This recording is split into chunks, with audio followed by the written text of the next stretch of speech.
Fotografia, bom dia. Vem embora, velho, que eu tô precisando de fotógrafo aqui. Falou, o dia vai ser longo hoje.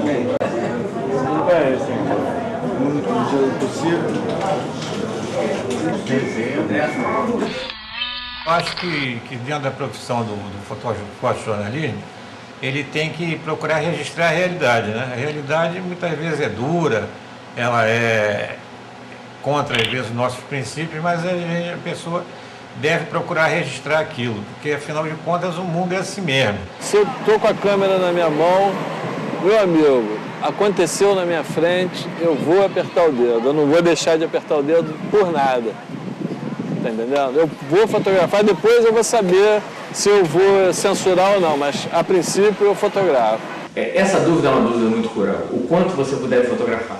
Isso aí é o principal meio nosso, né, de jornalista, de você abrir os olhos de todos, né? Eu acho que o fotojornalista, ele não está lá para fazer o que o jornal quer, enfim, ele não está ali para fotografar o que as pessoas pedem.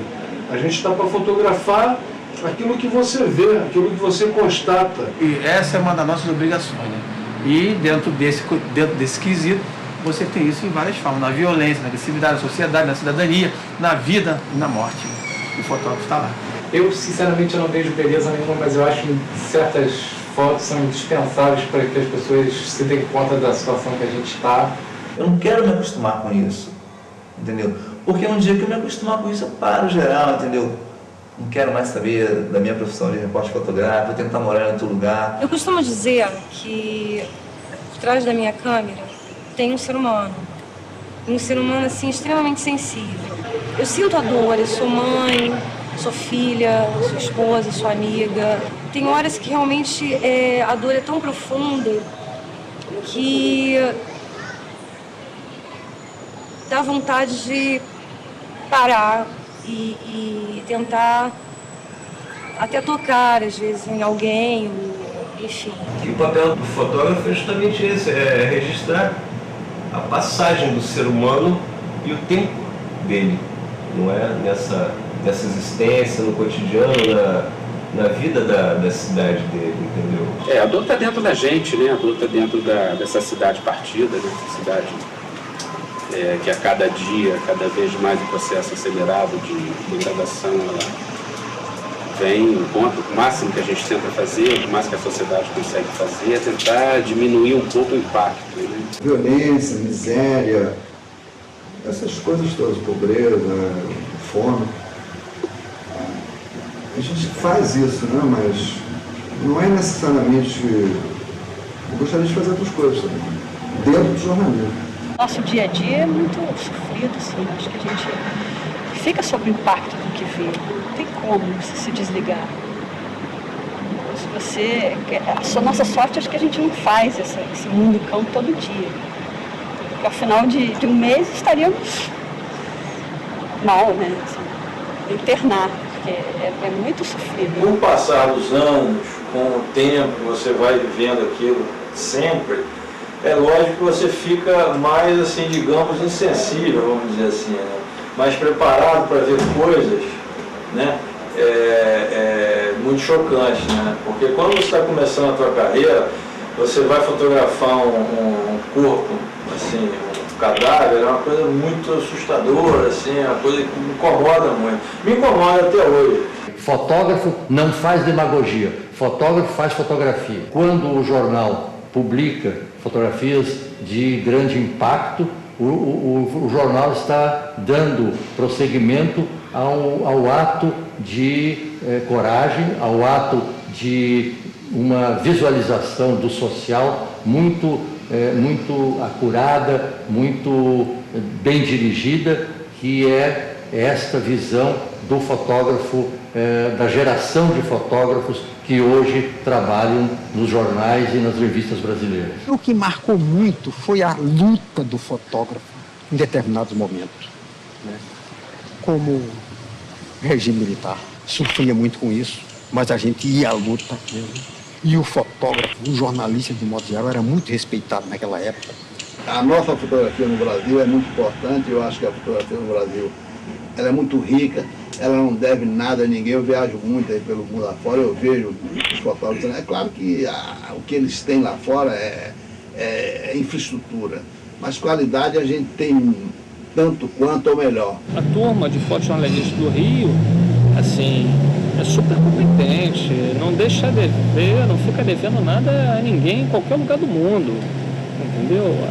Justamente pela realidade que a gente vive aqui e retrata. My name is Sakamaki, Akio Sakamaki. I come from New York, originally Japan.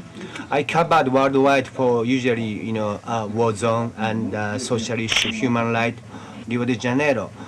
So much, violence is going on, like traffic, drug dealer, also many street kids. It's so sad.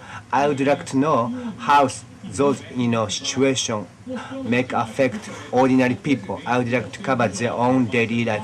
That's why I come here. Todo dia me pergunto por quê. E acho que a resposta que eu mais encontro é porque eu tenho essa curiosidade e eu quero ser testemunho. Eu quero estar perto, eu quero estar vendo. Isso porque eu também não sei dizer claramente. O fotógrafo de hoje, ele, ao contrário do fotógrafo de 20, 30 anos atrás, ele é um profissional com um nível melhor de informação. Ele não é apenas um cumpridor de pau. Ele tem uma enzima de informação, de conhecimento, que o leva a metabolizar melhor aquilo que se coloca diante dos seus olhos e diante das lentes do seu equipamento. Olhar uma foto pressupõe uma história até o momento daquela foto e uma história a partir daquela foto. Cada um vai fazer a sua história, né? Antes e depois. A foto é um instante. Porque você é aquilo que você fotografa, né? Você é aquilo que você é. Quando você aperta o botão da sua máquina fotográfica, você retrata tudo aquilo que você já viveu na vida, né? Até mesmo seus preconceitos. Hard News? Claro. Eu gosto. Utilizar esse blindado aí pra vir mais rápido. Não, tá vindo. Já tá jogando a 20 minutos. O Michel passou o rádio, falou que os caras estão querendo descer, que lá tá piorando tudo. Caveira tá ali, rapaz. Caveira tá aí. Já descemos, já passaram pelo Caveira já. Olha só. Já passaram por você já?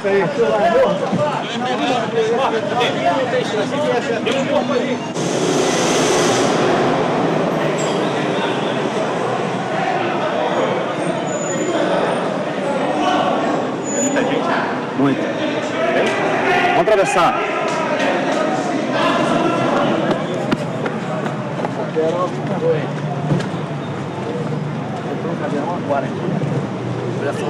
Aí, entrou. Tá bom.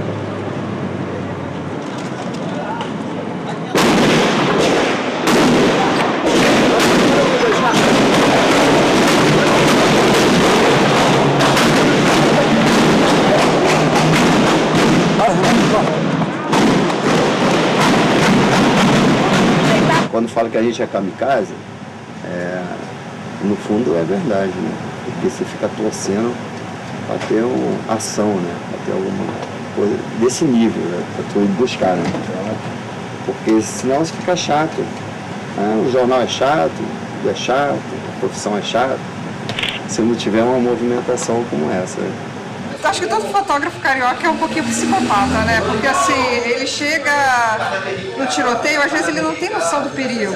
Você vê que em Bagdá só morreram cinegrafistas e fotógrafos de anos de conflito. A gente não tem um medo, assim, muito menor do que os outros. Tem uma hora que a gente vai perdendo a noção. A maneira que eu vejo de eu poder contribuir a minha parte é quando eu arrisco a minha vida, muitas das vezes, para trazer uma boa imagem, para falar, olha, isso aqui está acontecendo, gente, vamos mudar?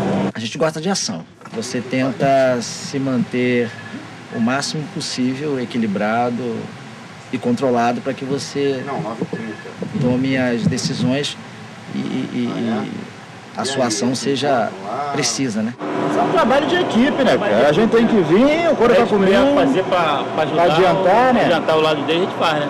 Disfarçar de jornal, tem que vir voada para pegar o local. É isso aí, o dia a dia, né? Bota sinal, sobe canteiro, o que a gente puder fazer, a gente faz. O sequestro do 174, eu fui cobrir. Na hora que eu olhei pro enquadramento da máquina, o sequestrador estava fazendo unité na cabeça de 2 mulheres. E eu enquadrei essa cena. Um momento passou na minha cabeça o seguinte: se esse cara matar uma, se ele atirar, eu nunca mais vou ser fotógrafo. O último fotógrafo. Nossa profissão é um eterno aprendizado. Eu acho que quem é dono da verdade, você não pode se dizer que você é o maior, que você é o Deus. Acho que é uma profissão que é muito ingrata e que você continua aprendendo e é um eterno aprendizado. Eu moro a 27 quilômetros afastado do jornal. Quer dizer, eu vejo muito mais as coisas e a gente transforma isso em pauta. Você pode ser considerado para boa em fotografia porque dá sorte, dependendo da sorte. Às vezes o cara não é bom fotógrafo, mas dá sorte, entendeu? Eu conheci um cara lá de São Paulo, o cara do Domício Pinheiro, que não era um gênio na fotografia, mas dava sorte, tudo acontecia à frente dele. A minha sorte é que Deus me dá habilidade para eu poder aproveitar esse momento do que acontece, entendeu? Porque você teve a sorte que aconteceu na sua frente, mas se você não tiver habilidade, vai passar a sorte na tua frente, você não vai perder. Uma frase do Cláudio Abramo que diz o seguinte: o jornalismo é o exercício diário da inteligência e a prática cotidiana do caráter. Hoje em dia o pessoal está percebendo que tem que ter uma imparcialidade, a gente não pode se meter, não pode dar palpite, não tem que. E tem certas horas você realmente tem que abaixar a máquina.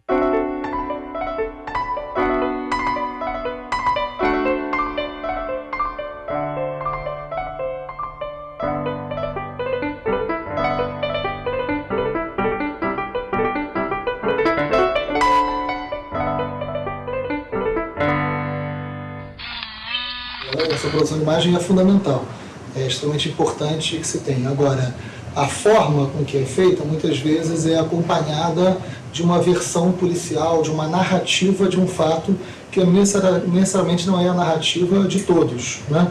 Então, o discurso construído sobre as imagens, muitas vezes leva aos moradores desses lugares uma leitura sobre sua própria vida que elas não concordam. Você é parcial porque você existe, você olha e você vê. Isso, quer dizer, essa imparcialidade, ela é em outros níveis. O nível que você está trabalhando, o nível que você está executando, você é o mais fiel possível a você e para isso você acha que você é o mais imparcial que você está querendo ser verdadeiro, né? Então a fotografia é muito isso, entendeu? Quer dizer, o flagrante, pá, ele é único. Agora você pode fazer a legenda que você quiser. No factual, você não tem que interferir em nada, você tem que ser um mero espectador. Ficar ali, olhando o que está acontecendo, não pode interferir. Acho que você sequer tem que ser notado. Você tem que apenas observar e fotografar. Em alguns momentos, a foto forte, às vezes a foto que choca, ela tem um sentido. Ninguém publica uma foto só para chocar. Mas, às vezes, em determinados momentos tão significativos, até como foi o World Trade Center e outros, um registro mais forte é um retrato daquele momento. É uma coisa que vai passar para a história. Eu estava na redação, o Meirelles, que é o repórter do Extra, que normalmente cobre à noite, ligou avisando que a mãe do engenheiro morto lá no centro tinha acabado de chegar lá. No caminho eu já fui falando para o motorista, você para numa posição que você ilumine o corpo com o farol do carro, porque eu não vou fazer nem de flash. Eu não vou, né, uma mãe no meio de uma área, não ia chegar, sabe, numa agressão, né, com flechada na cara e tal. Eu fiz 6 fotogramas dessa mãe. Eu não precisava mais do que aquilo, assim, porque já era uma invasão, né? Aquilo ali era entrar no sofrimento daquela mãe, era muito invasivo aquilo. Mas foi, na verdade, foi um dos momentos, depois eu pensando, foi um dos momentos de maior respeito que eu já vivi das equipes de jornais. Assim, pô, podia ser minha mãe, podia ser a minha esposa, sei lá, né? Podia ser meu filho, mas há também um certo alívio, eu imagino, né? Ainda bem que foi com ela, não comigo. É sempre a questão dos outros, né? Produz quase como se você se visse imune, né? Não é com os outros. Não. Comigo não aconteceu, eu nunca tive essa vivência. Está longe de mim. Naquela foto você tem um simbólico de toda essa situação que a gente vive aqui fora. Né? Numa foto de uma mãe carregando o corpo do filho, você tem ali todo o simbólico desse obsceno do dia a dia que a gente vive hoje. Né? Eu não creio que um bom fotógrafo deva abrir mão de uma boa foto em função da dramaticidade do que está ao alcance das suas lentes. Dependendo da cobertura, você até deixa a tua câmera de lado para, sei lá, levar uma pessoa no colo que acabou de se arrebentar. Você dá preferência não a fotografar o fato dela ter se arrebentado toda, mas você opta. A pessoa está toda arrebentada, eu vou fotografar a pessoa toda arrebentada ou vou salvar a vida dela, entendeu? Aí você vai lá e realmente você é mais um que ajuda aquele indivíduo. Você fica lá torcendo que aconteça bem. Agora, se aconteceu mal, você espera fazer. Você espera ter uma boa foto daquele registro, que seja uma boa foto sua. E é isso, quer dizer, nenhuma foto vale uma vida. Quer dizer, assim, nenhuma... Se eu puder usar a máquina para evitar que alguém se afogue, eu vou usar, entendeu? Mas ali, se você não conseguir, que pelo menos que aquela vida esteja lhe valendo pelo menos uma boa foto. O papel da fotografia é um papel de distribuição de consciência. Eu acho que a gente que está na rua, a gente não é bem visto, não que a gente seja marginalizado, ninguém bate na gente na rua, mas é um processo que você tem que ter muito cuidado, porque você está mexendo com coisas assim bem sérias. A maioria das pessoas fotografa, fica assim, em função de fotografar problemas, desgraças que acontecem com outras pessoas, e imediatamente querem vender para os jornais para ganhar dinheiro. Entendeu? Virou um mercado, um comércio em cima da desgraça das pessoas. Entendeu? Eu acho isso aí o fim da picada, mas é uma coisa, infelizmente, do ser humano. Né? É muito bom saber que qualquer um, hoje em dia, pode transformar uma imagem num documento, que isso que importa, né? A imagem, ela volta a ter um peso muito maior enquanto documento, né? De uma forma documental, entendeu? Hoje em dia não existe tantos fatos isolados. Sempre vai ter alguém ali com uma câmerazinha digital, com um celular, né? E vai transformar essas imagens em documento. Todo mundo tem uma máquina fotográfica hoje em dia. Então tem locais que o jornal não está na hora, a gente não está em todos os lugares. Então o cidadão hoje é um repórter. Essa realidade não independe da gente gostar ou não gostar. Pode simplesmente olhar para a foto, meu Deus, mas um corpo, um morto, não tinha outra coisa para falar ou para mostrar? Não, tem que ser aquilo. Você tem que ter a coragem de olhar para aquilo e dizer, precisamos mudar. Alguma coisa está errada. Então elas não podem ser contestadas, elas podem ser criticadas, agora contestadas nunca. Eu acho que ele tem que tratar com responsabilidade e bom senso. E o bom senso e a crítica e o senso crítico, ele é uma particularidade de cada pessoa. Então, se a consciência de quem está publicando diz que ele deve publicar, se ele acha que isso vai ajudar de alguma forma, que publique. Se acha que vai prejudicar, eu acho que é só ter um pouquinho de bom senso e critérios, né, na hora da gente lidar com a dor das pessoas. Dá para também só para pensar em vender o seu jornal, em vender a sua página na internet, em chamar anúncio. Assim, tem que ter uma consciência, tem que ter alguém com consciência. O jornal é uma empresa e ela precisa vender o seu produto. E aí? Então, se ela se aproveita da situação para vender o seu produto, pode ser. Mas que a realidade é essa? É. Agora, não cabe a mim julgar isso, entendeu? Não me deixo levar por influência de que, precisa da foto. Eu acho que isso é uma coisa de consciência íntima, que a pessoa mesmo tem que saber o momento, né? E não pode ficar se deixando influenciar por o chefe manda, porque o editor quer aquela foto. Isso é uma coisa íntima que você tem que saber. Afinal de contas, é você que está lá participando, né? Ninguém mais do que você para saber disso. Eu acredito que a ética é uma coisa pessoal. Você não tem um manual de ética, de como se comportar. Eu, particularmente, no meu trabalho, eu tento me colocar no lugar das pessoas que estão ali. Eu tento me colocar no papel da vítima. Eu acho que as pessoas têm, principalmente as vítimas, têm o direito de não se expor. Não, a imagem está ótima.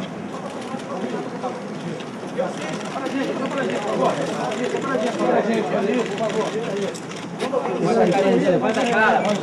Bota a cara deles aí, ó. Levanta a cabeça, cara. Levanta a cabeça. Vamos. Tiraram, tá bom? Vamos. Eu tenho que ter um rumo, assim, que produzir uma discussão na sociedade, uma discussão positiva. Aquilo tem um interesse jornalístico, não ser gratuito, o objetivo não é chocar por chocar, conter o menos possível de elementos de violência, sangue, pedaços de corpo, quando isso não, você puder evitar esse tipo de coisa, né? Foto de muito sangue na primeira página do Globo, a gente não dá. Essa fotografia violenta, que não tem sangue, mas tem lágrimas, vamos dizer assim, que foi há pouco tempo, do Marcos Tristão, né? Ela causou uma comoção muito grande. Não tem sangue ali. Uma mãe chorando. O obsceno está na realidade, não na foto. Né? Você tem fotos impactantes que lidam com a morte, né? Que de uma certa maneira, vamos colocar assim, erotizam aquela morte, porém, a foto em si ela não é obscena. Tá? O obsceno é o que levou àquela foto. Eles deixam de publicar as cabeças decepadas, mas publicam a peladinha do dia. Quer dizer, essa imagem que está aqui, por exemplo, né, que passa uma percepção de horror, de nojo, está publicada num jornal que... o jornal chama-se Jornal do Brasil. Há 15 anos atrás era impensável uma imagem dessas nesse mesmo jornal. Você ganhar um salário e sobreviver em cima dessas coisas, entendeu? É meio chato, mas por outro lado, eu também, a gente vê que o fotojornalismo contribui muito, pontos positivos que são muito maiores do que os negativos. Quando você chega e faz uma foto de um senhor que acaba de perder um filho num acidente de trânsito, você nunca mais vai esquecer disso. Porque eu tenho 2 filhos, daqui a 3 anos meus filhos têm 18 anos e também vão estar com o carro dele dirigindo. E pior ainda mais quando você ganha um prêmio com essa foto, né? Você começa a questionar que direito tenho eu, né? Se eu tenho algum direito de fazer aquela imagem. Vai entrar todo mundo, hein? Devagar, pagar todo mundo. Bota lá no banco. 3 primeiros, devagar. Olha, tem que devagar. Ele também, eu já peguei. Senta no colo. O preso foi solto. Aí você senta lá, isso, aí nessa ponta. Olha o pé aí, olha o pé. Olha o pé aí. Olha a cabeça, devagar, bate devagar. Repórter com fotógrafo é a coisa do olho, da parceria, do companheirismo. Não adianta hoje eu sair para fazer uma incursão no Complexo do Alemão, que, no caso, agora é a comunidade mais crítica, com um fotógrafo de segundo caderno. Não vai ter, eu não vou conseguir interagir com o fotógrafo, eu não vou conseguir olhar para ele e ele saber o que eu estou querendo e vice-versa. E aí eu vou acabar tendo que proteger a mim e esse fotógrafo. Agora o fotógrafo que está acostumado todo dia a cobrir essa violência, a estar na troca de tiros, no tiroteio, um protege o outro e um sabe, um profissional sabe o que o outro quer. A gente cria uma parceria, um companheirismo e uma amizade que um acaba conhecendo o estilo do outro de fotografar. É assim com os fotógrafos que eu trabalho. Precisa isso, vai pegar uma imagem para quê? A imagem é aquela ali, ó, o povo deitado no chão. Abaixa aí.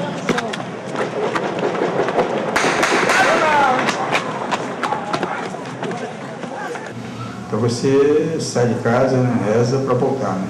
Eu acho que a gente tem um anjo da guarda muito legal, assim, um cara que deve ser bem bacana, porque realmente as situações que a gente se encontra às vezes é de risco assim muito alto. Quer dizer, quando a população está correndo para sair do local, quando as pessoas estão saindo, é a hora que a gente está entrando. Vai ser sempre um sufoco para a gente trabalhar na rua, porque é perigoso, né?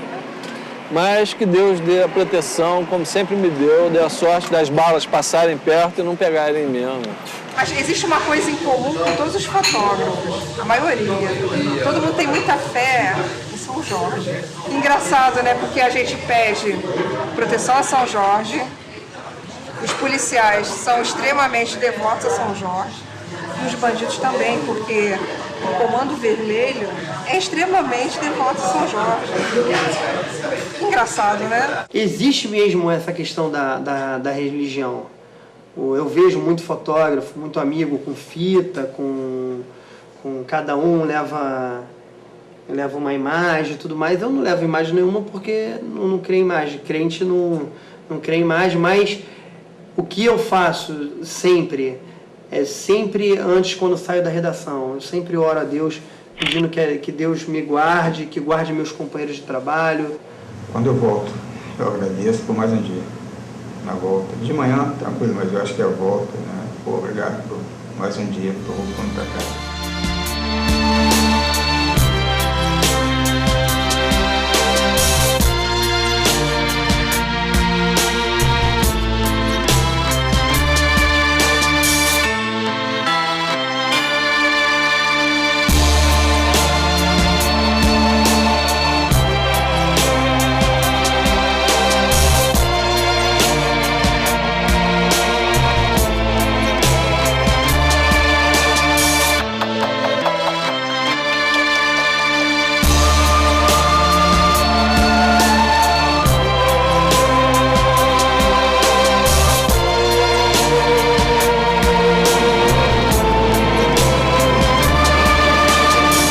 Muitas vezes os repórteres, no sentido de documentar as operações policiais, eles acabam às vezes até se excedendo, querendo acompanhar a operação um pouco mais de perto. Isso, de certa forma, acaba nos gerando uma preocupação a mais, porque os traficantes eles não têm responsabilidade com os tiros que eles disparam e muitas das vezes, quer dizer, isso infelizmente pode vir a vitimar algum profissional da mídia que de alguma forma esteja acompanhando a operação. Por força disso, foi determinado pela atual Secretaria de Segurança que a gente formatasse um curso para esses repórteres que acompanham as operações policiais, justamente no sentido dele começar a entender como nós operamos dentro dessas comunidades e como melhor se proteger em caso de fogo cruzado.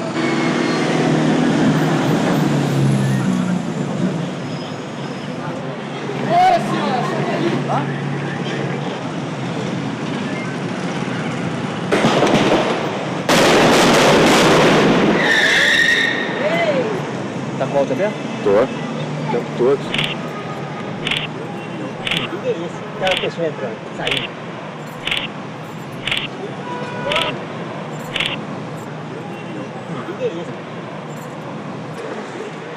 Não, mas ali o problema foi o cabelão. Ninguém mandou chamar a gente não, cara. Entendeu? Então tem que ter consciência de que o profissional que entra num conflito desses, ele pode sobrar nesse processo, entendeu? E agora eles não respeitam mesmo. Você vê agora nessa guerra da Vila Cruzeiro, os colegas que estão acompanhando aí, eles ameaçam pelos rádios e os jornalistas todos, os fotógrafos e tal. E vou te dizer mesmo, eles estão com a ideia de matar mesmo. E se der bobeira, vai morrer. Desde o final do ano passado, a gente está tendo que usar colete à prova de bala, que era uma coisa que a gente não usava, né? As loucuras do dia a dia aqui, galera, ó. Só tem jornalista aqui, cara. Agora a gente até consegue dar um sorriso, mas na hora foi muito perigoso. Infelizmente, mais uma vez o Brasil vendendo o Rio de Janeiro vendendo essa violência, o mundo inteiro. É muito triste. É complicado você trabalhar com fotografia no Rio de Janeiro. Na hora que você sai do carro de reportagem, já fica todo mundo esperando o que vai ser contra quem, né? Então tem muita resistência das pessoas, porque todo mundo na ilegalidade, né? Os camelôs são contra você, a polícia é contra você, os bandidos são contra você, as pessoas são contra você porque não querem aparecer. Hoje você tira uma câmera, aponta uma câmera na direção de um episódio que está se desenrolando, de gente na rua, que é o que eu faço, não se sabe em que direção quem está entrando no teu visor. Pode achar que eu seja um informante da polícia, uma pessoa que está usando aquilo para denunciar, e pode acontecer uma coisa pior, que é uma agressão. Durante um conflito, eu também sinto medo, óbvio, que nós profissionais ali no confronto, tiro para tudo que é lado, já tem parede arrojada, vários colegas já passaram por momentos difíceis, ganhei pedrada, foi agredido, isso faz parte da profissão. Mas isso até é light, entendeu? Tem horas que eles põem o fuzil na cara, falam que vão quebrar a gente. O fotógrafo, a gente sabe que se arrisca muito mais nessas horas, a gente fica preocupado, inclusive, muito com eles, porque é difícil, a gente fala, pô, segura a onda, dá um tempo, calma, mas, porque são todos muito afobados, né, porque querem a imagem, né, mas a gente quer que eles fiquem vivos para contar essa história, né, a gente não quer nenhum prêmio pós-morte. Se você faz uma matéria de denúncia, aí você realmente está exposto. Uma matéria investigativa de denúncia, mas isso aconteceu isso com o Tim Lopes, ele estava fazendo uma matéria investigativa de denúncia, óbvio que num momento como esse ele está exposto, está completamente exposto. Dependendo do jornal que denunciou, não pode passar em frente àquela comunidade. Quando vai numa cobertura grande lá, tem que tirar o crachá, não se identificar, entendeu? Porque se eles descobrirem, você dança, vai pro micro-ondas mesmo. Por exemplo, você tem que saber se esconder, você tem que saber cair, você tem que saber exatamente como você pode se posicionar. Quando você está em uma situação de conflito e tem segurança, ou seja, PM, ou seja, segurança particular, e parece que se eles têm que empurrar a imprensa, se eles têm que empurrar os fotógrafos, se eles têm que conter os fotógrafos, eles vão sempre na mulher. Isso sim é fato. A gente sempre acaba mais machucado que os outros nessas situações. Na verdade, quando você ouve os tiros, são tantos que você não consegue até distinguir de que direção eles vêm. Eu me achei protegido ali, porque os policiais estavam armados. Eu percebi que daria para que eu ficasse não tão junto deles, mas próximo o suficiente para que eu registrasse toda a movimentação deles. E haviam policiais em vários pontos. Os traficantes, quando atravessaram a pista correndo, eles, na verdade, não estavam trocando tiro direto com esses policiais que estavam próximos a gente. Eles trocavam com outros policiais que estavam mais próximos a eles. E você, no afã de fazer uma boa imagem, né, você tenta se proteger da melhor forma possível e tenta acompanhar a ação o mais próximo que você puder. Foi também? Foi.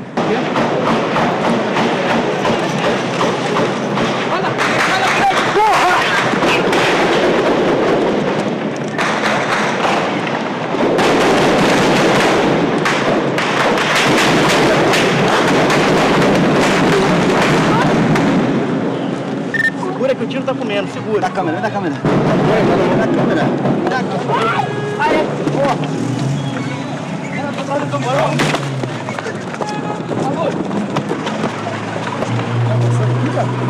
Sei lá, cara, não é nada. Parecia que tá vindo pra cá mesmo. Caralho, maluco. Tá ligado? O tempo todo. Camisa, cara. Camisa. Caralho, que foto, mano. É isso? É, ferida. Mas deve ter ele caindo. Ele cai na escada depois. Seria bandido? Que isso, cara? Bandido, com fuzil aí. Tá com arma ali. Tá armado? Tá, você não viu o fuzil? Aqui o fuzil tá escondido. Caralho. Eu tiro nas costas. Não, hein? É prêmio, hein? Deixa eu te fazer uma pergunta. Tu só viu um baleado? Esse baleado e caiu na escada. Assim que ele subiu a escada, caiu. Baleado? Assim, um sofrimento pra mim. Assim, não é minha praia, não é meu talento. Eu parabenizo aqueles que conseguem, que têm esse talento, essa frieza, né? Bom, eu acho que os jornais, a imprensa do Rio em geral, tem uma tradição de fazer uma cobertura da violência aqui da cidade maior do que os jornais de São Paulo têm em relação à violência de São Paulo. Se você reparar, a Folha e o Estadão muitas vezes dão uma cobertura maior de um evento de violência que acontece no Rio do que de um evento semelhante que ocorre em São Paulo. Os fotógrafos de São Paulo são muito bons mesmo, mas eles enfrentam a dificuldade do trânsito. Ele tem que usar muito helicóptero, porque quando tem a guerra do PCC, aí o que o Estadão fazia? Botava um fotógrafo em cada região de São Paulo, que é muito grande. Bota um cara na Zona Sul, um cara na Zona Leste, um cara na Zona Norte. Aí tá, explodiu um ônibus lá na Zona Norte. Pô, o cara para se deslocar demora. Aí vai chamando um cara de helicóptero. E uma foto de helicóptero, ela nunca vai ser igual a uma foto feita de baixo. O trânsito é uma dificuldade, mas se houvesse, na minha opinião, um interesse verdadeiro de se fazer uma cobertura, acho que o Jornal de São Paulo colocaria uma pessoa de plantão quando tem uma... Aqui no Rio, se o alemão está em conflito, o jornal faz um plantão na porta. A gente vai às 7 horas da manhã e fica. Às vezes não acontece nada. Às vezes acontece. E detalhe, porque às vezes você passa por isso tudo, esse momento termina, você respira quando pode, toma uma água e meia hora depois começa tudo de novo. Não adianta. Cadê o Rando Negro?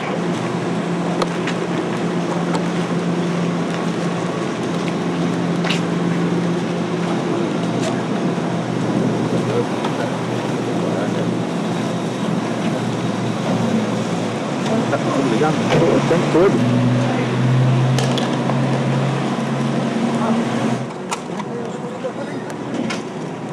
Eu sei, cara, tô tentando enquadrar. Ai.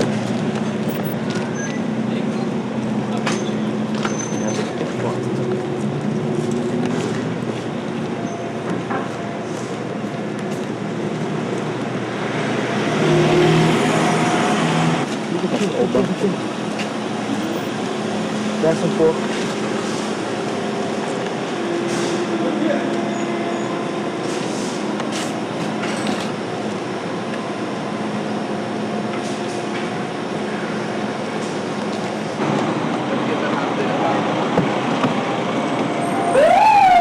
Pega rápido.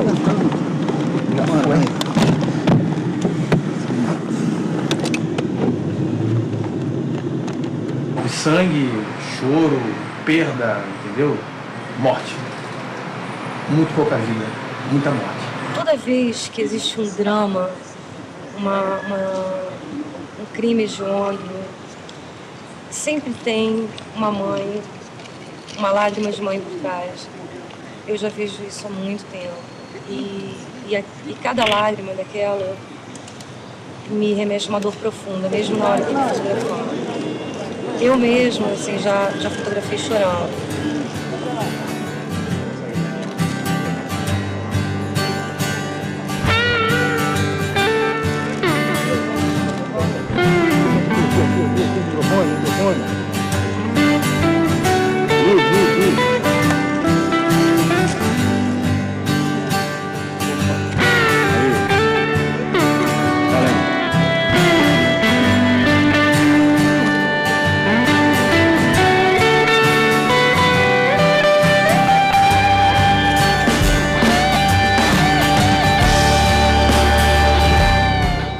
nada como ver o desespero de uma mãe.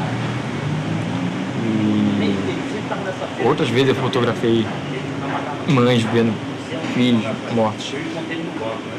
Não monto em cima, faço mil fotos, mas não posso deixar de fazer meu trabalho. Ela estava sentada nessa praça, né? E comecei a fazer várias fotos. Aí percebi que ela levou a mão para segurar a cabeça e tudo mais. Aquilo me arrepiou, porque eu venho fazendo muitas mães na mesma situação, que perdeu os filhos pela violência e tudo mais. E naquele momento me bateu, aquela é a mãe brasileira.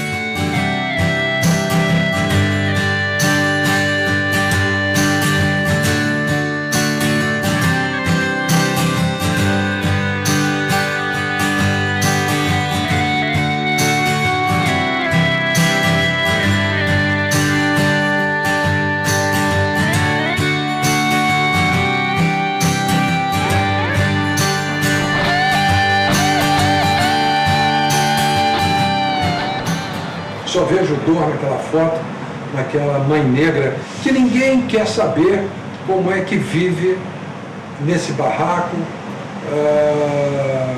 como consegue sobreviver, quem é o seu companheiro, enfim. Mas ela não tem glamour, ela não é personagem de Joaquim Ferreira dos Santos. Ver todas as fotos do mês, né, que tiveram alguma importância, foram para a primeira página e tal. A gente seleciona de 3 a 5 fotos, põe na intranet nossa, né? E os editores vão lá e votam. E no mês seguinte é conferido a melhor foto, a foto do mês, que ganha um prêmio, que vai concorrer no final do ano a foto do ano, né? E tal, que ganha um outro prêmio maior. E é um meio da gente motivar o pessoal, né? E botar sempre em evidência o trabalho deles ali no quadro e tal, na redação. Uma imagem forte, porque ali tem muita informação, tem um Brasil, tem uma bandeira do Brasil de cabeça para baixo, na pulseira dela, tem uma lágrima grossa, né, um choro e tudo mais. É uma resposta também, eu acho que a função do fotógrafo nesse caso é um elo ali entre a pessoa que você está fotografando e os nossos governantes, né? Você que vai levar essa informação até ele. A cena que me impactou muito agora há pouco tempo foi o velório daquela menina Alana, e a irmã da menina chega na beira do caixão, começa a olhar ali para a irmã dela no caixão. Rapaz, é uma cena triste demais, porque você vê uma menina olhar para a irmã, aí ela levanta a mão assim, como se ela estivesse orando.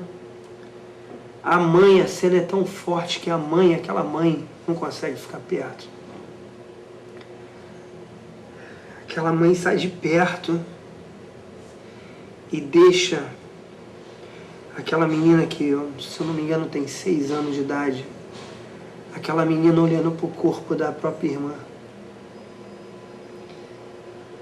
Aquilo ali, eu e os colegas que estávamos lá fazendo aquele velório, a gente sai de lá, sai da sala,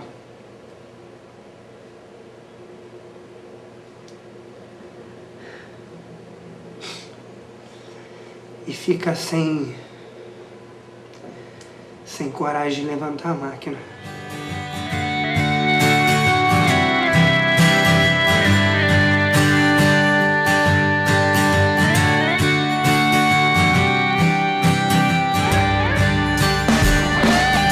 Exatamente a mesma sequência, uma das maiores favelas da América Latina. Em 2001, mesma coisa, né? Avenida Ayrton Senna. Agora existe mais que realmente você nunca mais vai esquecer na vida, né? Essa imagem, por exemplo, marcou a minha vida em todos os sentidos, né? Esse pai, ele foi a maior dor que eu já vi um ser humano sentir em toda a minha vida.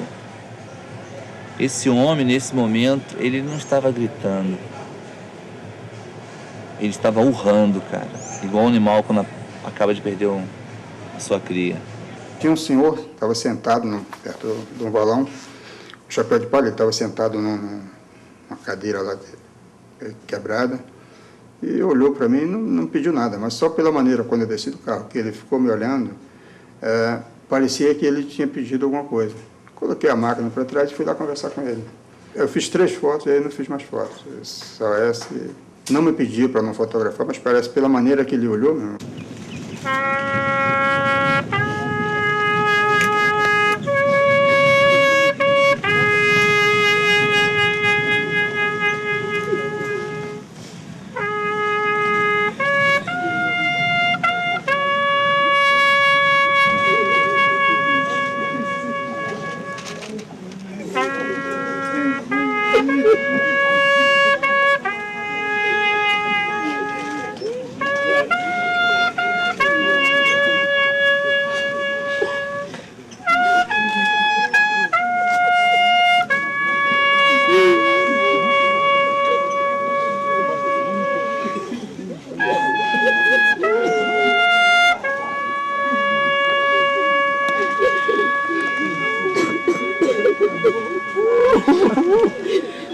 Quanto a essa cobertura de enterros, né, quer dizer, que é uma das coisas mais constrangedoras, né, que você pode, assim, pode vivenciar, né, porque você no enterro de uma pessoa que você não conhece, é um momento super íntimo, né. Eu já cheguei a ponto de entrar num velório, dar um clique com flash e esse clique fechar o tempo.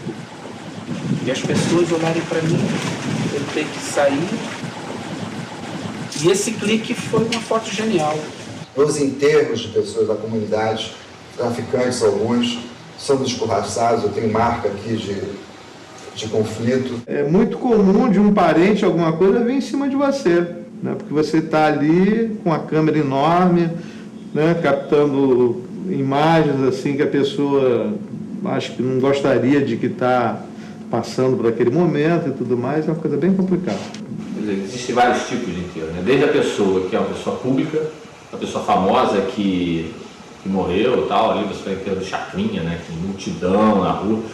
Então, na verdade, assim, a família fica meio diluída ali, apesar de ser, o cara sempre foi uma pessoa pública, a família está acostumada com a presença da imprensa, sabe lidar, sabe que aquilo é por momentos bons e por momentos ruins. Isso é uma coisa. Existe muito essa coisa o enterro do bandido ou o enterro do policial. Já teve situações de eu entrar, as pessoas olharem para mim, eu senti o clima e respeitar, né? Eu acho que a vida vai te mostrando, você vai... eu era muito mais afoito. E todo enterro que eu vou, não importa, eu me envolvo com aquilo. Eu saio com uma carga energética muito complicada. Agora, o pior é fazer esse enterro de uma pessoa comum que morre de uma forma besta, entendeu? O cara que morreu por uma bala perdida, ou num acidente, ou num assalto no sinal, ou num acidente de trânsito, e a gente tem que ir nesse enterro. Nossa, quantas vezes eu via mães e pais enterrando seus filhos. Essa semana mesmo, eu vi uma chacina de 5 jovens na Baixada Fluminense. Eu fiquei o dia inteiro dentro de um cemitério e fotografei 3 enterros seguidos. Os 3, um do lado do outro. Em sequência, 3 mães chorando. Cada lágrima que cai ali, não tem como você dizer que não dói no teu coração. Você vai lá assim, se sentindo realmente a pior das pessoas, entendeu? Às vezes as pessoas vêm falar com você, né? Na verdade, pô, que absurdo você estar aqui. Nós também achamos, entendeu? Infelizmente a vida seria mais tristezas, né? Tristeza, informações, dores do que alegria.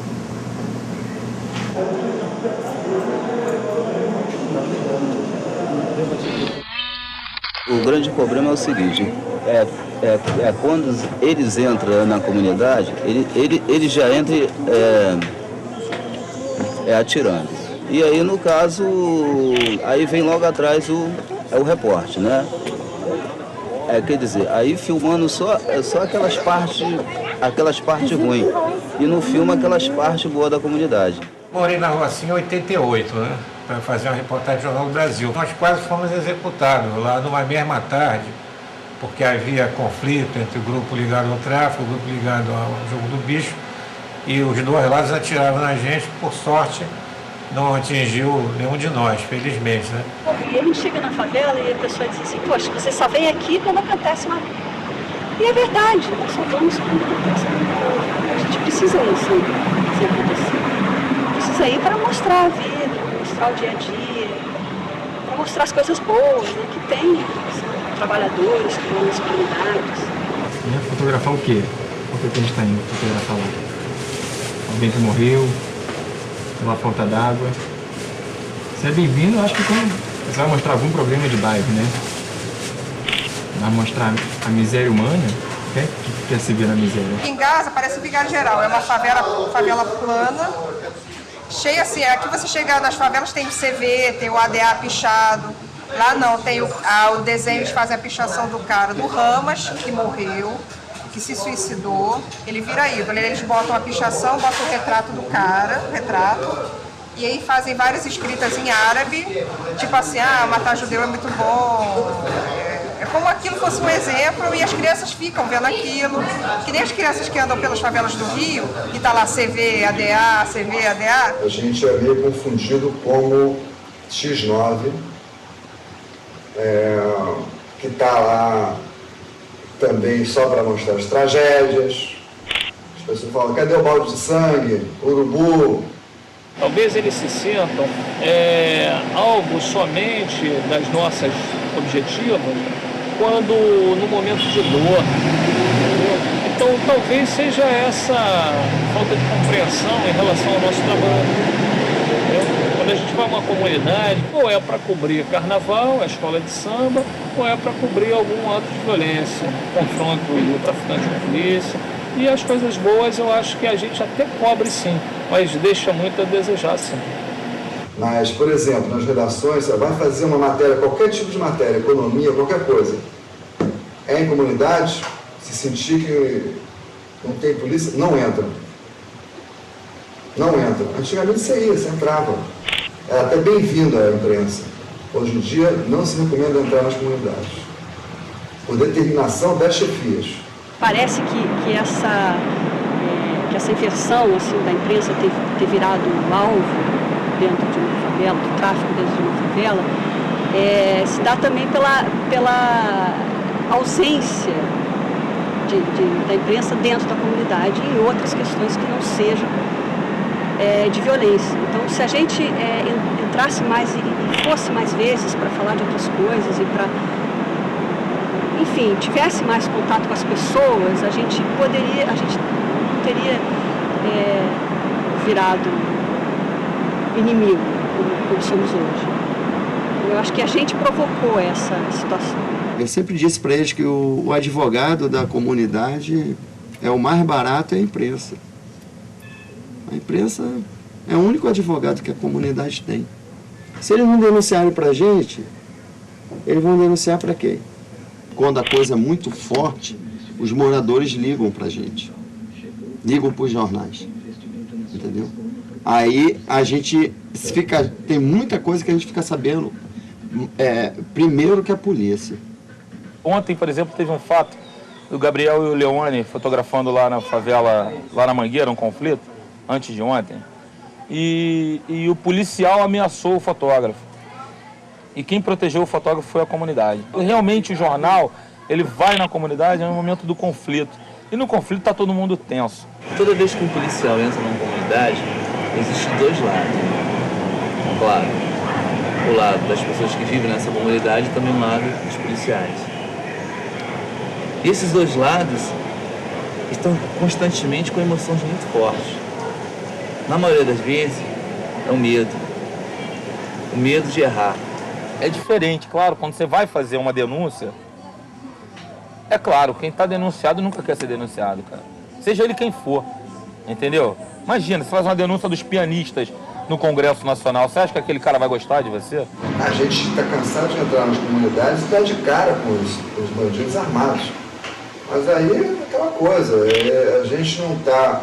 Eles sabem que a gente não está nem com a polícia, a gente vai fazer uma outra matéria. Aí, no máximo, eles podem perguntar o que vocês estão fazendo aqui. A gente vai fazer uma matéria lá com com a fulana de tal, estamos com o presidente da associação, que já é, vamos dizer assim, um comitê de recepção. O grande problema é o seguinte, porque quando o fotógrafo ele vem na comunidade, o próprio tráfico fica com medo. Por quê? Porque eles acham que essas fotografias ela vai para o 6º Batalhão, assim, delegacia de polícia, então, quer dizer, é complicado. E eles ficam com medo realmente de ter aquela represália da polícia. E aí fica difícil. A gente também vive da felicidade, né? E tem coisas muito interessantes, que é, por exemplo, fotografar os jovens que dão certo, né? Fotografar, por exemplo, a menina que é da comunidade da Maré, conseguiu passar para o Valé Bolshoi. Muitas vezes você também chega numa comunidade, é muito bem recebido.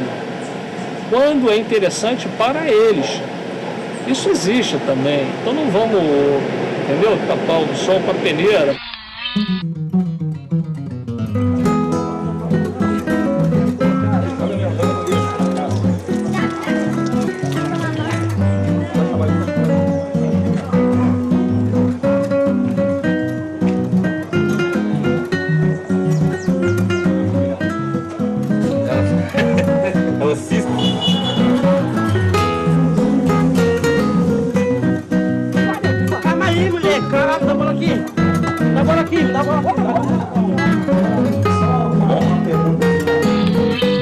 Eu sonhava em querer ser fotógrafo.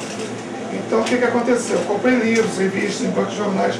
Tenho uma coleção de mais de 30 revistas.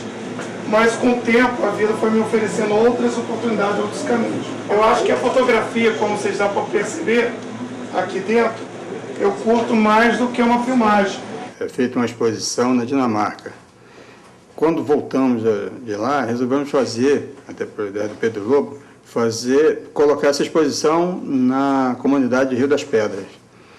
E, pô, legal, ficamos montando material. Nesse sábado que a gente estava montando o material, passava as crianças, né, com os pais, as mães, às vezes com bolsa de compra, e ficava olhando e tal. Aí chegou um grupo, depois estava descalço, outro sem camisa, ficaram olhando e tal. Aí um foi entrando, aí um outro repreendeu: pô, não entra não, que você está descalço.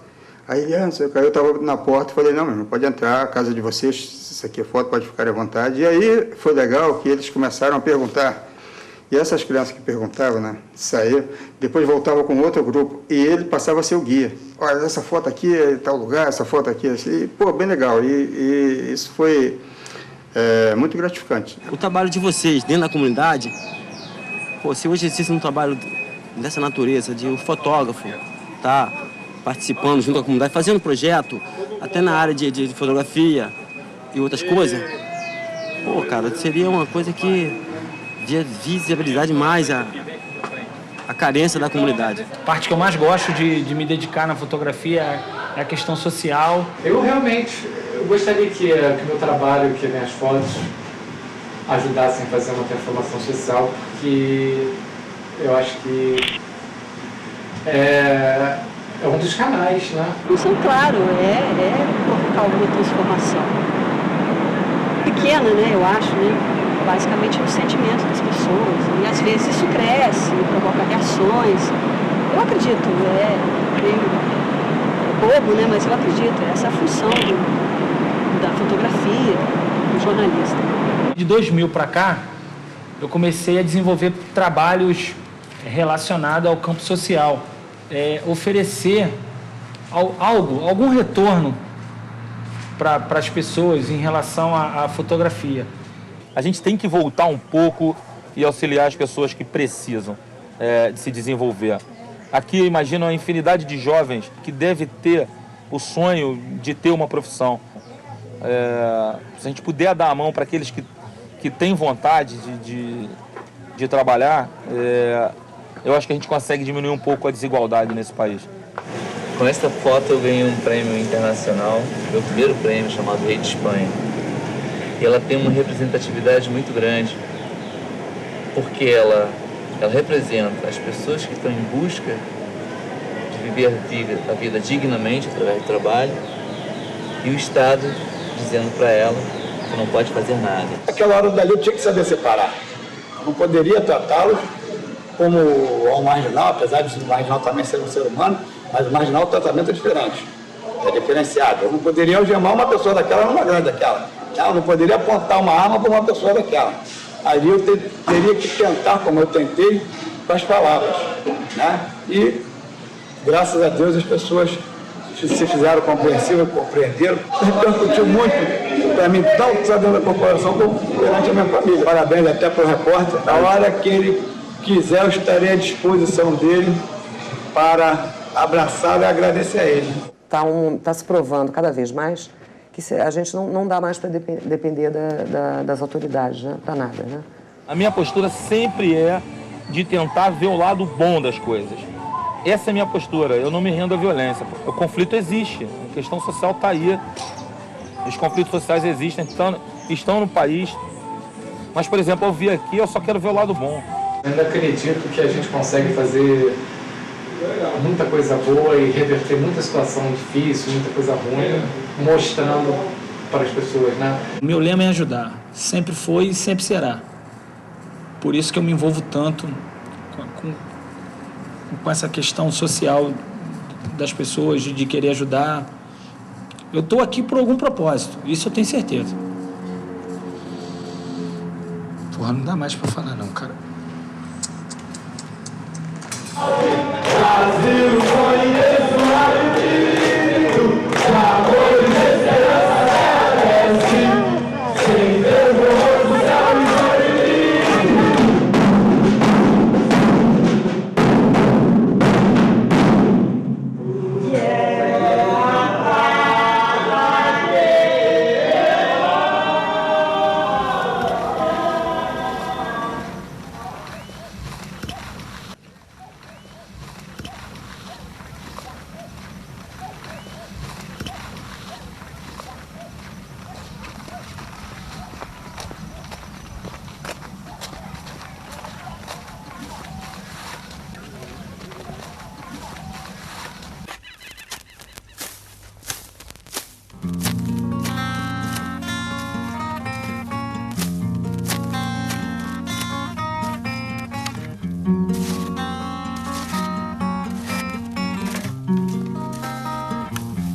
Tenho 9 meses que eu tô aqui na Terra, mas de 9 meses foi sofrimento.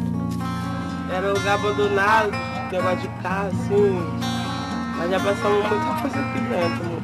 Tinha água. Eu morava na cerâmica. Morava, não tinha casa. Só tinha o povo querendo pedacinho de terra. Eu tinha medo de ficar aqui sozinho. Vinha pra cá, mas eu tinha medo. Mas agora eu perdi o medo, sabe?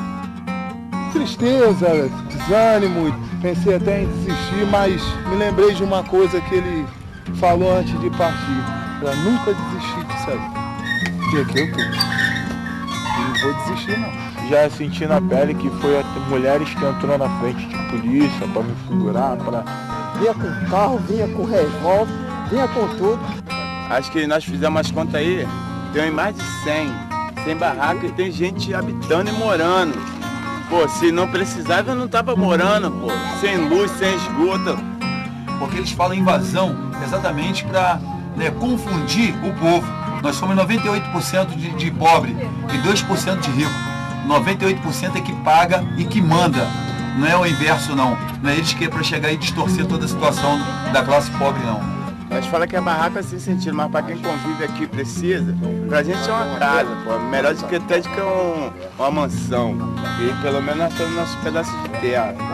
Pela a mão dos PM aí, a polícia militar, que era para proteger a gente, nós tínhamos até medo de ficar por causa deles.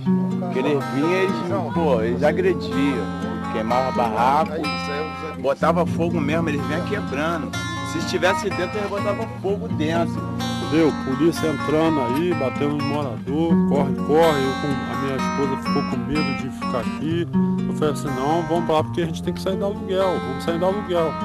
A gente tem que perder o medo. Não ter medo de polícia não. Um aluguel é R$200. Pô, o salário mínimo agora é dos anos 60, vai pagar um aluguel como?